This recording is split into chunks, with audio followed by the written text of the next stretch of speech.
അൽഹംദുലില്ലാ അസ്സലാത്തു വസ്സലാമു അലാ റസൂലില്ലാ വഅലാ ആലിഹി വസഹ്ബിഹി അജ്മഈൻ. അസ്സലാമു അലൈക്കും വറഹ്മത്തുള്ളാഹി. സ്നേഹനിധികളായ മക്കളെ, അള്ളാഹു നമ്മെ അനുഗ്രഹിക്കുമാറാവട്ടെ. ഇന്നത്തെ ക്യൂ സ്പോട്ടിലേക്ക് എല്ലാവർക്കും ഹൃദ്യമായ സ്വാഗതം. സൂറത്തുൽ കാഫിറൂൻ ആണ് നാം പഠിച്ചുകൊണ്ടിരിക്കുന്നത്. സൂറത്തുൽ കാഫിറൂനിൻ്റെ ആമുഖവും ഒന്നാമത്തെ ആയത്തിൻ്റെ വിശദീകരണവും നാം മനസ്സിലാക്കി. ഈ സൂറയുടെ ചരിത്ര പശ്ചാത്തലം പറഞ്ഞത് ഓർക്കുന്നുണ്ടല്ലോ. അഥവാ നബി സല്ലല്ലാഹു അലൈഹി വസല്ലമയുടെ ഇസ്ലാമിക പ്രബോധന പ്രവർത്തനങ്ങളെ പല വിധത്തിലും ഇല്ലാതെയാക്കാൻ വേണ്ടിയിട്ട് മക്കയിലെ സത്യനിഷേധികൾ ശ്രമിച്ചുകൊണ്ടിരുന്നു. ഒടുവിൽ അവർ നബി സല്ലല്ലാഹു അലൈഹി വസല്ലമയുമായി ഒരു മധ്യസ്ഥ ശ്രമം നടത്താൻ വേണ്ടി വന്നു. നമുക്കൊരു അഡ്ജസ്റ്റ്മെൻറ്റിൽ അങ്ങ് പോയിക്കൂടെ എന്ന് ചോദിച്ചു. അപ്പോൾ അല്ലാഹു സുബ്ഹാനഹു വ തആല അതിന് മറുപടി ആയിട്ടാണ് ഈ സൂറ അവതരിപ്പിച്ചത്. ഖുൽ യാ അയ്യുഹൽ കാഫിറൂൻ എന്ന് അവരെ വിളിച്ചുകൊണ്ട്, സത്യത്തെ മറച്ചു വെക്കുന്നവരേന്ന് വിളിച്ചുകൊണ്ട് അള്ളാഹു അതിൻ്റെ വിശദീകരണം നൽകുകയാണ്, ഒരു നിലപാട് വെളിപ്പെടുത്തുകയാണ്. അപ്പോൾ ഇവിടെ നബി സല്ലല്ലാഹു അലൈഹി വസല്ലം ഒരു പക്ഷത്തുണ്ട്, മറുവശത്ത് മക്കയിലെ സത്യനിഷേധികളുണ്ട്. അപ്പോൾ അവരോട് കൃത്യമായിട്ട് മറുപടി നൽകാൻ പോവാണ്. എന്താ മറുപടി? അടുത്ത ആയത്തുകളിൽ അതാണ് വരുന്നത്. ഖുൽ യാ അയ്യുഹൽ കാഫിറൂൻ ലാ അഅ്ബുദു മാ തഅ്ബുദൂൻ. രണ്ടാമത്തെ ആയത്ത് ശ്രദ്ധിക്കാം. ലാ ഇല്ല, അഅ്ബുദു ഞാൻ ഇബാദത്ത് ചെയ്യുന്നു, ലാ അഅ്ബുദു ഞാൻ ഇബാദത്ത് ചെയ്യുന്നില്ല അല്ലെങ്കിൽ ചെയ്യുകയില്ല, മാ ഒന്നിനെ, തഅ്ബുദൂൻ നിങ്ങൾ ഇബാദത്ത് ചെയ്യുന്നതിനെ ഞാൻ ഇബാദത്ത് ചെയ്യുന്നില്ല. ഇതാണ് രണ്ടാമത്തെ ആയത്തിൻ്റെ അർത്ഥം. ഈ ആയത്തിൽ ശ്രദ്ധിച്ചു നോക്കിയാൽ ഇബാദത്ത് എന്ന പ്രയോഗം വരുന്നുണ്ട് അല്ലേ? ലാ അഅ്ബുദു, അഅ്ബുദു എന്നതിൽ ഇബാദത്തുണ്ട്. മാ തഅ്ബുദൂൻ, തഅ്ബുദൂൻ എന്നതിലും ഇബാദത്തുണ്ട്. ഇബാദത്തുമായി ബന്ധപ്പെട്ട ഒരു വാക്ക് നേരത്തെ നമ്മൾ പഠിച്ചില്ലേ? എവിടെ പഠിച്ചത്? സൂറത്തുൽ ഫാത്തിഹയിലാണ്. ഇയ്യാക നഅ്ബുദു, ഞങ്ങൾ നിനക്ക് മാത്രം ഇബാദത്ത് ചെയ്യുന്നു. അവിടെ ഇബാദത്തിനെ കുറിച്ച് നമ്മൾ വിശദമായിട്ട് മനസ്സിലാക്കിയിട്ടുണ്ട്. ഇബാദത്തിന് സാധാരണ നമ്മൾ പറയുന്നൊരു അർത്ഥം എന്താണ്? ആരാധന എന്നാണ്. എന്നാൽ അതിനും അപ്പുറത്ത് ഇബാദത്ത് എന്ന അറബി വാക്കിൽ വേറെയും ചില ആശയങ്ങളുണ്ട്. അതിൽ അനുസരണമുണ്ട്, അള്ളാഹുവിനുള്ള സമ്പൂർണ്ണ അടിമത്തമുണ്ട്. അപ്പോഴാണ് ഇബാദത്ത് എന്നതിൻ്റെ ആശയം പൂർണ്ണമാവുകയുള്ളൂ എന്ന് നാം മനസ്സിലാക്കിയതാണ് അല്ലേ? വിശദമായി തന്നെ. അഥവാ ആരാധനാ കർമ്മങ്ങൾ മാത്രമല്ല, ജീവിതം മുഴുവനായും അള്ളാഹുവിനെ സമർപ്പിക്കണം. നമ്മുടെ ലൈഫിലെ എല്ലാ രംഗവും, വ്യക്തി, കുടുംബം, സമ്പത്ത്, സമൂഹം, രാഷ്ട്രം, ഭരണം, ഇങ്ങനെ എല്ലാ മേഖലയും ഇസ്ലാമുമായിട്ട് ബന്ധപ്പെടുന്നു, അള്ളാഹുമായിട്ട് കണക്റ്റഡ് ആണ്. അപ്പോൾ അതുകൊണ്ട് ആ നിലക്ക് ഇബാദത്തിനെ നാം മനസ്സിലാക്കണം. നമസ്കാരത്തിൽ കൈകെട്ടി കഴിയുമ്പോൾ വജ്ജഹത്തു ഓതാറില്ലേ? അതിൽ പ്രത്യേകം പറയുന്നുണ്ട്, ആകാശഭൂമികൾ സൃഷ്ടിച്ച അള്ളാഹുവിൻ്റെ മുമ്പിൽ ഞാൻ എൻ്റെ മുഖം തിരിച്ചിരിക്കുന്നു എന്ന് പറഞ്ഞിട്ട് ഇന്ന സ്വലാത്തി വനുസുക്കി വമഹയായ വമമാത്തി ലില്ലാഹി റബ്ബിൽ ആലമീൻ. നിശ്ചയം എൻ്റെ നമസ്കാരം, എൻ്റെ മറ്റ് എല്ലാ നന്മ നിറഞ്ഞ കർമ്മങ്ങളും, അതേപോലെ തന്നെ എൻ്റെ ജീവിതവും എൻ്റെ മരണവും സർവലോകനാഥനായ അള്ളാഹുവിനാണ് എന്ന് പ്രഖ്യാപിക്കുന്നുണ്ട്. അതാണ് ശരിക്കും ഇബാദത്ത്. എല്ലാ കാര്യത്തിലും ആ ഇബാദത്തിൻ്റെ അംശം കലരുന്നുണ്ട് എന്നുള്ളതാണ്.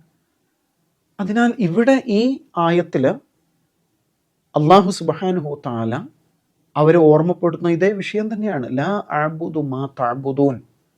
റസൂലെ പറഞ്ഞു കൊടുക്കൂ, ലാ അഅ്ബുദു ഞാൻ ഇബാദത്ത് ചെയ്യുന്നില്ല, മാ തഅ്ബുദൂൻ നിങ്ങൾ ഇബാദത്ത് ചെയ്യുന്നതിനെ ഞാൻ ഇബാദത്ത് ചെയ്യുന്നില്ല. നമ്മുടെ ഇബാദത്തുകൾ തമ്മിൽ വ്യത്യാസമുണ്ട് എന്നർത്ഥം അല്ലേ? ഈ സൂറയിൽ ശ്രദ്ധിച്ചു നോക്കിയാൽ വേറൊരു കാര്യം കൂടിയുണ്ട്, അതിശയിപ്പിക്കുന്ന ഒരു കാര്യം. എന്താണ്? ഈ സൂറയിൽ ആകെ എത്ര ആയത്താണ്? 6 ആയത്തുകളാണ്. പക്ഷെ ഇബാദത്തുമായി ബന്ധപ്പെട്ട വാക്ക് ഈ സൂറയിൽ 8 തവണ ആവർത്തിച്ചിരിക്കുന്നു. ആകെ 6 ആയത്താണ്. അതിൽ 4 ആയത്തുകളിൽ 2 തവണയായിട്ട് ഇബാദത്തുമായി ബന്ധപ്പെട്ട വാക്കുകൾ വന്നുകൊണ്ടേയിരിക്കുകയാണ്. അപ്പോൾ അല്ലാഹുവിനല്ലാതെ ഇബാദത്ത് ചെയ്യുന്ന പ്രശ്നമേ ഇല്ല എന്നാണ് അതുകൊണ്ട് ഉദ്ദേശിക്കുന്നത് എന്ന് മനസ്സിലാക്കാൻ പറ്റും അല്ലേ? ലാ അഅ്ബുദു മാ തഅ്ബുദൂൻ, വീണ്ടും അതുമായി ബന്ധപ്പെട്ട ആയത്തുകൾ വന്നുകൊണ്ടേയിരിക്കുന്നുണ്ട്. ലാ അഅ്ബുദു മാ തഅ്ബുദൂൻ, നിങ്ങൾ ഇബാദത്ത് ചെയ്യുന്നതിനെ ഞാൻ ഇബാദത്ത് ചെയ്യുന്നില്ല. എന്താണ് അവർ ഇബാദത്ത് ചെയ്യുന്നത്? അത് മാ എന്ന അക്ഷരത്തിലുണ്ട്. എന്താ മായുടെ ആശയം? എന്തോ അത് എന്നാണ്, ഏതോ അവ എന്നും ആകാം. നിങ്ങൾ ഇബാദത്ത് ചെയ്യുന്നവയെ ഞാൻ ഇബാദത്ത് ചെയ്യുന്നില്ല എന്നാണ്. അപ്പം എന്തിനെയാണ് സത്യവിശ്വാസികളല്ലാത്തവർ അനുസരിക്കുന്നത്, ആരാധിക്കുന്നത്, അടിമപ്പെടുന്നത്? പല വിധത്തിൽ അതിനെ മനസ്സിലാക്കാം അല്ലേ? സാധാരണ ആരാധന എന്ന് പറയുമ്പോൾ അള്ളാഹു അല്ലാത്ത ദൈവസങ്കല്പങ്ങളുണ്ടല്ലോ, ദൈവമെന്ന് സമൂഹം വിശ്വസിക്കുന്ന, അങ്ങനെ അവർ ആരാധിച്ചു കൊണ്ടിരിക്കുന്ന പല ദൈവസങ്കല്പങ്ങളുണ്ട്. അവയുടെ മുമ്പിൽ ആരാധനാ കർമ്മങ്ങൾ സമർപ്പിക്കുക, അവരോട് അഭയം തേടുക, രക്ഷ തേടുക, പ്രാർത്ഥിക്കുക എന്നതൊക്കെയാണ് അതിൽ വരുന്നത് അല്ലേ? അതേസമയം അതിനും അപ്പുറം മറ്റു വല്ലതുണ്ടോ എന്ന് ചോദിച്ചാൽ ഇനിയും പലതും കാണാം. അന്ധവിശ്വാസങ്ങളും അനാചാരങ്ങളും ഒക്കെയായി ബന്ധപ്പെട്ടത്. അതേപോലെ മനുഷ്യൻ്റെ ബുദ്ധിയിൽ ഉദിച്ചിട്ടുള്ള, രൂപപ്പെട്ടിട്ടുള്ള പലതരത്തിലുള്ള ഐഡിയോളജികളുണ്ട് അല്ലേ? പലതരം സിദ്ധാന്തങ്ങളുണ്ട്. അതിൽ മുതലാളിത്തമുണ്ട്, തൊഴിലാളിത്തമുണ്ട്, അതുപോലെ കേവല ഭൗതികമായ പലതരം ചിന്താഗതികൾ ഉള്ളതായിട്ട് നമുക്ക് കാണാൻ പറ്റും. അങ്ങനെ പലതിനെയും മനുഷ്യൻ ഇങ്ങനെ പിന്തുടർന്നുകൊണ്ടിരിക്കുകയാണ്. യുക്തിവാദമുണ്ട്, നിരീശ്വരവാദമുണ്ട്, അതുപോലെ ലിബറൽ എന്ന് പറയുന്ന കേവലം സ്വാതന്ത്ര്യത്തിൻ്റെ പ്രഖ്യാപനങ്ങളുണ്ട്. ഞാൻ ആരുടെയും അടിമയൊന്നുമല്ല, എനിക്ക് എങ്ങനെ ജീവിക്കണമെന്ന് ഞാൻ തീരുമാനിക്കും എന്നൊക്കെ പറയുന്ന ലിബറൽ കാഴ്ചപ്പാടുകളുണ്ട്. ഇങ്ങനെ പലതരത്തിലാണ് മനുഷ്യൻ. അതൊക്കെയും ഈ മാ എന്ന് പറയുന്ന അക്ഷരത്തിൽ ഉൾക്കൊണ്ടിട്ടുണ്ട് എന്ന് മനസ്സിലാക്കണം. ഇസ്ലാം അല്ലാത്ത മനുഷ്യൻ ജീവിക്കാൻ വേണ്ടിയിട്ട് ഉപയോഗപ്പെടുത്തിക്കൊണ്ടിരിക്കുന്ന എല്ലാ ലൈഫ് സ്റ്റൈലും, എല്ലാ തരത്തിലുള്ള ചിന്താഗതികളും മാ എന്ന ഒരു വാക്കിൽ ഉൾക്കൊള്ളുന്നുണ്ട്. അപ്പോൾ ഇവിടെ പറയുന്നത് എന്താണ്? ലാ അഅ്ബുദു, ഞാൻ ഇബാദത്ത് ചെയ്യുകയില്ല, ഞാൻ ആരാധന, അടിമത്ത, അനുസരണ ഭാവങ്ങളൊന്നും പ്രകടിപ്പിക്കുകയില്ല. മാ തഅ്ബുദൂൻ, നിങ്ങൾ ഇബാദത്ത് ചെയ്യുന്നതിന് എന്നാണ്. അതിൻ്റെ ആശയം അങ്ങനെയാണ് വരുന്നത് എന്ന് മനസ്സിലാവും. ഇവിടെ ഒരു ഗ്രാമറുമായി ബന്ധപ്പെട്ട ചെറിയൊരു കാര്യം പറയട്ടെ. അത് മനസ്സിലാക്കുമ്പോൾ നമുക്ക് ഈ സൂറത്തിലെ മാത്രമല്ല മറ്റ് സൂറത്തുകളെ വാക്കുകൾ മനസ്സിലാക്കാൻ പെട്ടെന്ന് പറ്റും. വെർബ് ഉണ്ടല്ലോ, ക്രിയകൾ. ഒരു കാര്യം ചെയ്തു എന്ന് പറയുന്നത്, ഞാൻ വന്നു, പോയി, കുടിച്ചു, ഉറങ്ങി, ഇങ്ങനെയൊക്കെ പറയുന്ന വാക്കുകൾക്കാണല്ലോ ക്രിയകൾ, വെർബ്സ് എന്ന് പറയാം. അറബി ഭാഷയിൽ ക്രിയകൾക്കൊരു പ്രത്യേകതയുണ്ട്. അത് തിരിച്ചറിയാനുള്ളൊരു മാർഗം, പ്രത്യേകിച്ച് ഭാവികാല ക്രിയകളാകുമ്പോൾ എങ്ങനെയാണ്, ആരാണ് ചെയ്തത്, അത് പ്രവർത്തിച്ച ആള് ആരാണെന്ന് എങ്ങനെ മനസ്സിലാവും? ആ വാക്കിൽ നിന്ന് തന്നെ നമുക്ക് മനസ്സിലാവും. അതിൻ്റെ സ്റ്റാർട്ടിങ്ങിലുള്ള അക്ഷരം നോക്കിയാൽ മനസ്സിലാക്കാൻ സാധിക്കും. ഇവിടെ ലാ അഅ്ബുദു എന്നല്ലേ വന്നത്? ആ കൊണ്ടാണ് തുടങ്ങുന്നത്. അ എന്ന് തുടങ്ങുമ്പോൾ ഞാൻ എന്ന് മനസ്സിലാക്കാം. ത ആണെങ്കിൽ നീ എന്ന് മനസ്സിലാവും, അല്ലെങ്കിൽ നിങ്ങൾ എന്ന രൂപത്തിലുള്ള വാക്കായിരിക്കും. അതല്ലെങ്കിൽ അവൾ എന്ന ആശയവും അതിൽ വരുന്നുണ്ട്.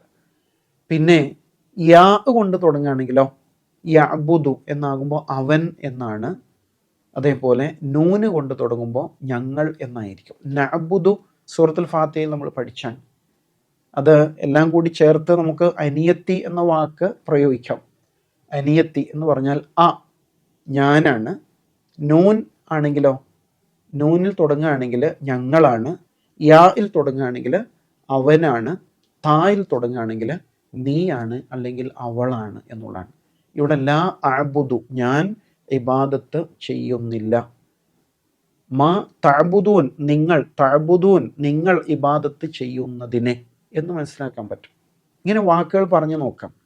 നമ്മൾ പിന്നെ സൂറത്തു നാസിൽ ഖുൽ അഊദു എന്ന് പഠിച്ചില്ലേ? അവിടെ ആ കൊണ്ട് തുടങ്ങുമ്പോൾ ഞാൻ രക്ഷ തേടുന്നു എന്നാണ് അതിൻ്റെ അർത്ഥം അല്ലേ? അഊദു, നഊദു ഞങ്ങൾ രക്ഷ തേടുന്നു, തഊദു നീ രക്ഷ തേടുന്നു, യഊദു അവൻ രക്ഷ തേടുന്നു. ഇങ്ങനെ വാക്കുകൾ മാറിക്കൊണ്ടിരിക്കും. അതേപോലെ അബദയും നമുക്ക് പറയാം. അബദയുടെ ഭാവികാല രൂപം യഅബുദു എന്ന് പറയും, ഇബാദത്ത് ചെയ്തു എന്നതിന് യഅബുദു. അപ്പോൾ അവൻ ഇബാദത്ത് ചെയ്യുന്നു, അഅബുദു ഞാൻ ഇബാദത്ത് ചെയ്യുന്നു, തഅബുദു നീ ഇബാദത്ത് ചെയ്യുന്നു, നഅബുദു ഞങ്ങൾ ഇബാദത്ത് ചെയ്യുന്നു എന്ന രൂപത്തിൽ ഈ വാക്കിൻ്റെ ഘടനയിൽ മാറ്റം വരുമ്പോൾ ആരാണ് അത് ചെയ്യുന്നത് എന്ന് മനസ്സിലാക്കാൻ വളരെ എളുപ്പമാണ്. ലാ അഅബുദു ഞാൻ ഇബാദത്ത് ചെയ്യുന്നില്ല അല്ലെങ്കിൽ ചെയ്യുകയില്ല, മാ തഅബുദൂൻ നിങ്ങൾ ഇബാദത്ത് ചെയ്യുന്നതിന്. അഥവാ മക്കയിൽ ബഹുദൈവവാദികൾ ഒരുപാട് ദൈവസങ്കല്പങ്ങളെ കൊണ്ട് നടക്കുന്നു. കഅബയുടെ അകത്ത് ആ കാലഘട്ടത്തിൽ 360ഓളം വിഗ്രഹ പ്രതിഷ്ഠകൾ ഉണ്ടായിരുന്നു എന്നാണ് അല്ലേ? ഞാൻ അവയ്ക്ക് ആരാധന അർപ്പിക്കുന്നില്ല. കാരണം എന്താണ്? ഞാൻ ഈ പ്രപഞ്ചത്തെ സംവിധാനിച്ച ഏകനായ സർവശക്തനായ രൂപമില്ലാത്ത ആ ശക്തിയെയാണ് വണങ്ങുന്നത്, അവനാണ് വഴിപ്പെടുന്നത്. അതുകൊണ്ട് തന്നെ മറ്റൊന്നിനും ഞാൻ വഴിപ്പെടുകയില്ല എന്നുള്ള ഒരു പ്രഖ്യാപനമാണ് അതിൽ നമുക്ക് കാണാൻ സാധിക്കാം. ഓരോ ആൾക്കും അവരവരുടെ വിശ്വാസത്തെ പ്രഖ്യാപിക്കുവാൻ, നിലപാട് വെളിപ്പെടുത്താനുള്ള സ്വാതന്ത്ര്യം ഉണ്ടല്ലോ. അതാണ് ഇവിടെ പ്രകടിപ്പിക്കുന്നത്. ലാ അഅബുദു മാ തഅബുദൂൻ. ഇനി മൂന്നാമത്തെ ആയത്ത് ശ്രദ്ധിക്കാം. വലാ അൻതും ആബിദൂന മാ അഅബുദു.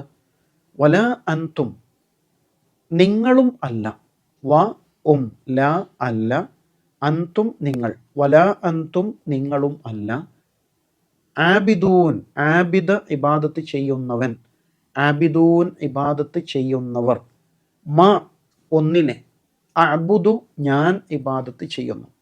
ഞാൻ ഇബാദത്ത് ചെയ്യുന്നതിനെ ഇബാദത്ത് ചെയ്യുന്നവരല്ല നിങ്ങൾ. വലാ അൻതും ആബിദൂന നിങ്ങളും ഇബാദത്ത് ചെയ്യുന്നില്ലല്ലോ, മാ അഅബുദു ഞാൻ ഇബാദത്ത് ചെയ്യുന്നതിനെ. അല്ലേ? വളരെ വ്യക്തമാണ്. തിരിച്ചു പറയാണ്. ആദ്യം പറഞ്ഞെന്തായിരുന്നു? നിങ്ങൾ ഇബാദത്ത് ചെയ്യുന്നതിനെ ഞാൻ ഇബാദത്ത് ചെയ്യുന്നില്ല. തിരിച്ചു പറയാണ്, ഞാൻ ഇബാദത്ത് ചെയ്യുന്നതിനെ നിങ്ങളും ഇബാദത്ത് ചെയ്യുന്നില്ല. നിങ്ങൾക്ക് നിങ്ങളുടേതായ ഒരു ലൈഫ് സ്റ്റൈലുണ്ട്, ഒരു വിശ്വാസ രീതിയുണ്ട്. അതനുസരിച്ചാണ് നിങ്ങൾ മുന്നോട്ട് പോകുന്നത്. നിങ്ങൾ ബഹുദൈവ വിശ്വാസികളാണ്, പലരോട് പ്രാർത്ഥന നിർവഹിക്കുന്നവരാണ്. അതേപോലെയുള്ള ആശയങ്ങളും സംസ്കാരവുമാണ് നിങ്ങൾ സ്വീകരിച്ചിരിക്കുന്നത് എന്ന് തിരിച്ചു പറയാണ്. വലാ അൻതും ആബിദൂന മാ അഅബുദ് ഞാൻ ഇബാദത്ത് ചെയ്യുന്നതിനെ നിങ്ങളും ഇബാദത്ത് ചെയ്യുന്നവരല്ല എന്നാണ് പറയുന്നത്. അപ്പോൾ അവിടെ ആബിദ് എന്ന് പറയുമ്പോൾ ഒരു നൗൺ ഫോമാണ്. ഇബാദത്ത് ചെയ്യുന്നവൻ എന്നാണ് ഇതിൻ്റെ അർത്ഥം. ആബിദൂൻ ഇബാദത്ത് ചെയ്യുന്നവർ. വലാ അൻതും ആബിദൂന നിങ്ങളും ഇബാദത്ത് ചെയ്യുന്നവരല്ല, മാ അഅബുദു ഞാൻ ഇബാദത്ത് ചെയ്യുന്നതിന്. അപ്പോൾ രണ്ടും തികച്ചും വ്യത്യസ്തമായ രണ്ട് വിശ്വാസ ശൈലിയാണ്, രണ്ട് ജീവിത രീതിയാണ്. രണ്ടും തമ്മിൽ കൂട്ടിയോജിപ്പിക്കാൻ കഴിയുന്ന പോയിന്റുകൾ ഇല്ല എന്നാണ് അതുകൊണ്ട് ഉദ്ദേശിക്കുന്നത്. ഇങ്ങനെ പറയുമ്പോൾ വിശ്വാസപരമായിട്ട് ഉള്ള കാഴ്ചപ്പാടിലാണ് ഈ പറയുന്നത്. വിശ്വാസപരമായി പരസ്പരം ഒന്നിപ്പിക്കാൻ സാധ്യമല്ല. ഏത് കാഴ്ചപ്പാടും അങ്ങനെ തന്നെയല്ലേ? ഇപ്പോൾ കമ്മ്യൂണിസവും ക്യാപിറ്റലിസവും രണ്ട് ഇസങ്ങളാണ്. അവ രണ്ടും പരസ്പരം കൂട്ടിയോജിപ്പിക്കാൻ കഴിയുമോ? അങ്ങനെ ചെയ്യുമ്പോൾ അതിൽ വെള്ളം ചേർക്കലാണ് അല്ലേ? ഇങ്ങനെയാണല്ലോ സംഭവിക്കുക. അതിനാൽ ഞാൻ വിശ്വസിച്ചിരിക്കുന്ന ആദർശത്തിൽ നിന്ന് വ്യതിചലിക്കാൻ എനിക്ക് സാധ്യമല്ല. നിങ്ങളുടെ ആദർശത്തിൽ നിന്ന് നിങ്ങൾക്കും വ്യതിചലിക്കാൻ സാധ്യമല്ല. അതിനാൽ രണ്ടിനെയും പരസ്പരം കൂട്ടിയോജിപ്പിക്കാൻ സാധ്യമല്ല എന്ന് പറയുന്നത്. അതേ സമയത്ത് ഇങ്ങനെ വ്യത്യസ്ത ആശയങ്ങൾ കൊണ്ട് നടക്കുന്ന മനുഷ്യർ പരസ്പരം സംസാരിക്കരുത്, ഇടപഴകരുത്, മാനുഷികമായ വികാരപ്രകടനങ്ങൾ പാടില്ല എന്നൊന്നും അതുകൊണ്ട് ഉദ്ദേശിക്കുന്നില്ല. മനുഷ്യർക്കിടയിലുള്ള സ്നേഹ, ബഹുമാന, ആദരവുകളൊക്കെ നിലനിൽക്കേണ്ടതുണ്ട്. അതേസമയം ആദർശപരമായിട്ട് നമ്മൾ രണ്ട് നിലപാടുകളിലാണ് മുന്നോട്ട് പോകുന്നത് എന്ന് വെളിപ്പെടുത്തുക മാത്രമാണ്. അല്ലാഹു സുബ്ഹാനഹു വ തആല ഖുർആനിലെ ഈ സൂക്തങ്ങളുടെ ആശയങ്ങൾ കൂടുതൽ ഉൾക്കൊള്ളുവാനും അതനുസരിച്ച് ജീവിക്കുവാനും നമ്മെ അനുഗ്രഹിക്കുമാറാവട്ടെ. ആഖിറു ദഅ്വാന അനിൽ ഹംദുലില്ലാഹി റബ്ബിൽ ആലമീൻ. അസ്സലാമു അലൈക്കും വറഹ്മത്തുള്ളാഹി.